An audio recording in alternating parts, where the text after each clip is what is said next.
മഴ കൊള്ളാൻ വേണ്ടിട്ട് കോട്ടിട്ട് ഇറങ്ങിക്കുന്നത്. എന്താ പോന്റെ അവസ്ഥ.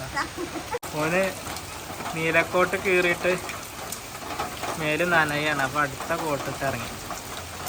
ഇത് നനയുന്നുണ്ടോ? ഉള്ളിക്ക് വെള്ളാക്കണ്ട.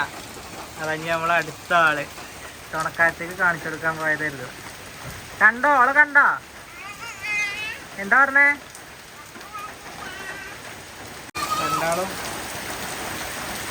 മഴ നനയാൻ വേണ്ടിട്ട് മഴക്കോട്ടിട്ട് ഇറങ്ങിക്കാണ്. എന്താ വേണ്ട ബുദ്ധി. ഇങ്ങോട്ട് തിരിഞ്ഞാണ്. ആ ഇതെന്താ മഴ കൊള്ളാൻ ഇറങ്ങിയതാ? ആ ഇതാ ഇതിന്റെ കൊള്ളാം. ഇതാകുമ്പോ നനയുമില്ല, എന്നാ മഴ കൊള്ളാനും പറ്റും. രണ്ടാളും ഭയങ്കര പിക്കളൊക്കെ കേട്ടോ. എന്താ പോലെ എൻജോയ്മെന്റ് ഉണ്ടോ? മഴയത്ത് അടിച്ചു പൊളിച്ച് നടക്കുക.